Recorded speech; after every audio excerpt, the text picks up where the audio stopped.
of the state of Nevada, specifically Clark County, for a robbery. Hold up. We're just seconds in, and we're already drowning in robberies. One here, one there. It's raining felonies like it's Black Friday in Crimeville. But the judge, oh, he's not amused. And you are asking me to set you a bond. Is this right? Okay. I don't know anything about you. I'm now getting to know you for the first time, so I don't know. My primary concern is, are you a dangerous person? Because, you know, I have so much drama in my life right now. It's ridiculous. I just don't need any more. And what I don't want to do is release you if you are a danger to my public, because I cherish that, right? I don't need any more. So we're going to find out a little bit about you, and then we'll see where we go from there. Amy, let's get to know Mr. Jefferson. Yes, so he's wanted in Clark County, Nevada for conspiracy to commit robbery, and theft value over $100,000 or greater. The state's opposed to a bond at this time. He, as the court knows, he's being held. He's not being held. He's made bond also on robbery threats in the 228th and reckless driving. He has another robbery? Yes. Here? Yes. That's local? Yes, it's a robbery Open? threats in the 228th. It is open. He's made bond on that. All right, let's talk legal weight here. The defendant isn't just accused of robbery. He's got multiple cases pending while already out on bond. And now Nevada wants it on the action. That's a red flag factory, y'all. So you got a robbery there. You pick up a robbery here too. It's a robbery. This warrant was also issued December 18th, very recently. When was bond posted, if you don't mind on it? Yeah, look. He's actually he's on bond. He's on bond for reckless driving. Okay. Picks up a robbery here in September. So I guess he's on bond for a robbery here, and now he's picked up another robbery in Nevada. I thought the robberies in Nevada were old. She said they were just issued 12/18. He made the bond for the robbery threats on September of this year. That case was filed also September of this year. And then this new warrant was issued this December. His reckless driving was... What court is that on? That was the 28th. No, the reckless driving. Oh, this one's out of court 10. What's the court date on that? That is January on January 30th. He has a general order bond on that? Yeah, he's made bond on that one. He also has made bond on the robbery. And he's made court, has he made, my question is, if he's made his court appearances, Your Honor, I mean, I think he's proven that he's going to court, showing up to court. So if you did consider bonds. Let's break this down. He's on bond for robbery, here another there, and he's barely out of parole. That's not a coincidence. That's a criminal pattern, and trust me, judges notice patterns like that. More about reckless driving. The state also wanted to add that he was just barely out of parole from earlier this year. He was what? Barely out of parole from earlier this year, as they have. Who was he on parole for? That I don't know exactly.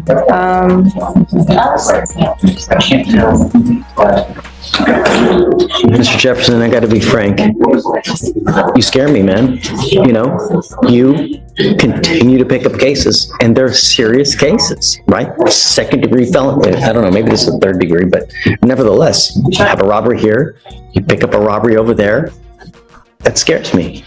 If I let you out, are we going to get a third one? I don't want that to happen. I know you're telling me no, but history tells me otherwise. All the open cases tell me otherwise. Now, I do have some good news for you. The good news is that you've made bond on these two cases here, so there's no holding pattern, meaning that Nevada has 14 days to come get you, and if they don't come get you, then Harris County releases you. So you have that going for you now, you know, but I just don't feel comfortable giving you a bond. You scare me, man. The last thing I want is a third robbery. Do you understand? You gotta understand. Now, this right here is the moment of truth. The judge doesn't just toss out that "you scare me" line for drama. He's signaling serious concern for public safety. Judges must weigh risk when setting bond. And this guy's resume is screaming high risk. Perspective, I don't know you. You're telling me all these gumdrops and rainbows and bunnies jumping in the woods, but You've got all these 3 open cases. They're serious. Sorry, I can't, I mean, just, Okay, he signed on Monday, Judge, so I guess, so. can we reset it to, what is that, the 8th? Days, right, Monday, so 1, 2, 3 days have passed. So you got another, what, 12 days, give or take? So can I get a reset for the 3, 4, 8th? 5. Is that correct? I'm counting it? The 7th. The 7th, even better, okay. Yeah, so, you said the 23rd? He signed on Monday, the 23rd, is my understanding. So I think the 7th. Yes, the 7th. So if they don't come get you on the 7th, you'll be released in Harris County. So they have until the 6th to come get you, okay? If they don't come get you by the 6th, then on the 7th, you'll be released. But you gotta understand, even if we release you, that warrant will eternally remain open. And you can get picked up again the minute you walk out of custody. If you do get out, I would immediately go back to Nevada, take care of that. Otherwise, at some point, you're just gonna get picked up again, and it's gonna continue to happen. You hire an attorney. And the other thing is that, right, when you do go up there, you gotta let your attorney here know what the plans are so that you don't get revoked upstairs here, because then you're gonna be in the exact same situation over there like how you are here. You understand? So if you go over there to Nevada and try to handle things and they put you in custody and no one knows about it here in Harris County, you have not advised your lawyer, they may think that you've just jumped ship and they might revoke the bond here, and then they'll place a hold here in Harris County because you're in Nevada. And if nobody knows, you know what I mean? So you gotta let your lawyer know here. You're a misdemeanor lawyer on your record. Do you have a lawyer for both of them, or were you appointed lawyer? Okay, so you need to tell your lawyer that if they don't pick you, you need to contact him, let him know you're in custody. He has a lawyer in the felony, so Yeah. let your lawyer know in the felony You let case. them know, and if they don't pick you up, you need to hire someone in Nevada, try to get you bonds on those, or you're gonna have to go out there and address them and turn yourself in and then see if they give you a bond. All right. So they don't revoke your bonds here, you're gonna let your attorney know. You understand all that? All right. Okay, man. Important takeaway here. Even if you're released, that open warrant doesn't just disappear. It's like a ghost following you, waiting to drag you back into custody the second you step out of line. One misstep and boom, you're locked up again. Thanks, Ray. Good morning, Mr. Rodriguez. Sir, you were charged with assault, bodily injury, and criminal mischief. We're going to do probable cause. You have the right to remain silent. Anything you say can and will be used against you. You're facing up to a year on both of those cases and/or a $4,000 fine. Judge. On December 24th, 2024, the officer was dispatched to the location and made contact with the complainant. The complainant stated that he followed the sister when she left the house to try to get her to come back. That's when the complainant ran into the defendant, the complainant's sister's ex-boyfriend, and told the defendant he could not be around his sister. The defendant walked up to the complainant really close, and the complainant pushed the defendant to get some space, and the two then began to get into a physical altercation. The complainant stated the defendant bit the complainant's left arm in between the altercation and then ran away. The complainant complained of pain and was advised by EMS to get stitches, and then the defendant was ID'd with mobile APHIS. You said this was a sister as the complaining witness? No, Your Honor, the sister was the ex-girlfriend of the defendant. The brother was the complainant. Got it. Okay. Tell me about the criminal mischief. On the criminal mischief, on December 18th, 2024, the officer was The same day. Same day, Your Honor. No, it was before. The assault was on the 24th, the criminal mischief was on the 18th. So on the criminal mischief on the 18th, the officer was dispatched to a residence in Harris County, Texas in regard to a disturbance. The officer made contact with the complainant, who stated that the defendant broke his window with a rock. The officer made contact with a witness who stated that on the 16th, he observed the defendant throwing a rock at the front window, breaking it. The defendant was then observed by the witness leaving the area, returning to the side of the house, and throwing a bigger rock at the side window, causing it to shatter while also trying to enter the home through the window. The damage to each window was approximately $1,200. Both of these happened on the same day, right?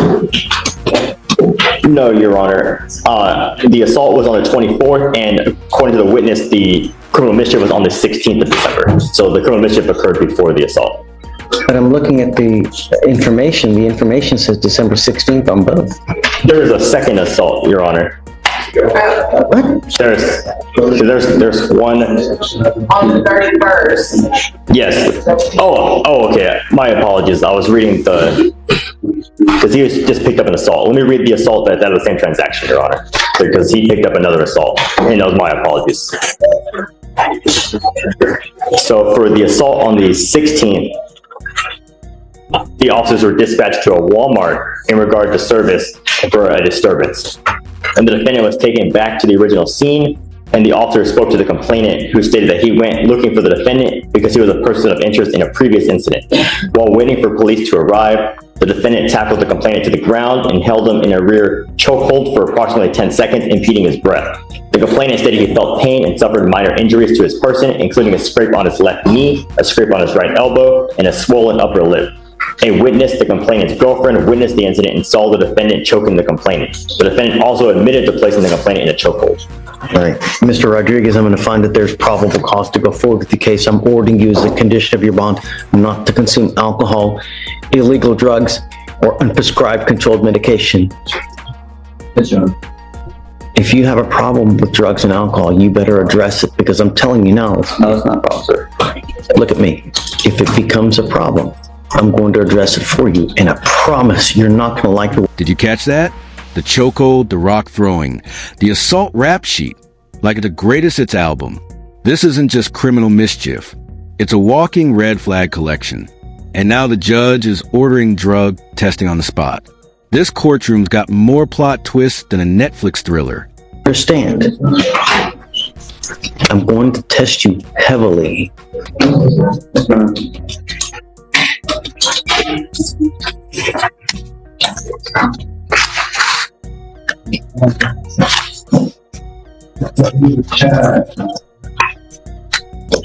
What's his name?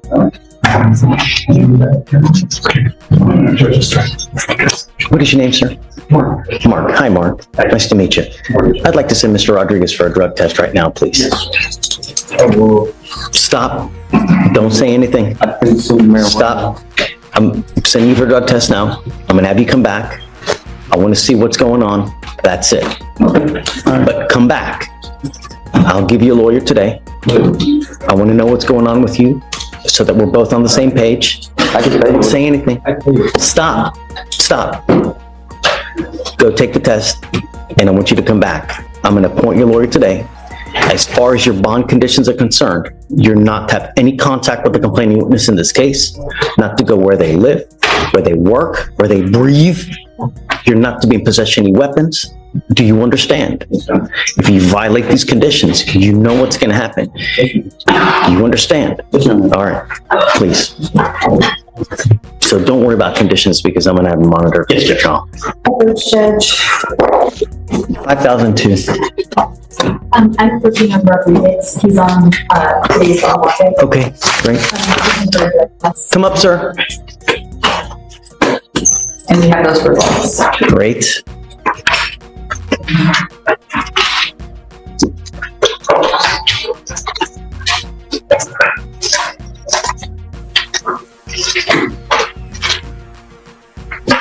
Judge, they represent the father for THC, amphetamine, MDMA, cocaine, and methamphetamine. Is there something that's not, I mean, really? Stop. It's a rhetorical question, Mr. Rodriguez, but I'm going to tell you now, it stops today. We're going to do this the easy way, or we're going to do this the hard way. I am giving you the opportunity for you to try to do this on your own. If you are incapable, then you're going to stay with me, and we will do it the hard way. Do you understand? Yes, Your Honor. You will be required to test bi-weekly here with me, so I know that you're not using. And if you show me that you can stay clean, then I will stop. But we will do this in baby steps. But for the time being, you're going to stay here and test a lot with me. Do you understand? I will give you a pass of 45 days on the THC, 45 to 50 days on the THC. But if after that time you continue to test positive for marijuana, Yes, Your Honor. I have given you a lawyer. It is your responsibility to stay in touch with Anna. If Anna tells me she can't get a hold of you because you play games, likewise, the bond will go bye-bye. Yes, Your Honor. All right? Okay. Thank you, Judge. We'll see you on All right, Monday. Mr. Rodriguez, see you Monday. Yes, Your Honor. Thank you. Can we be excused?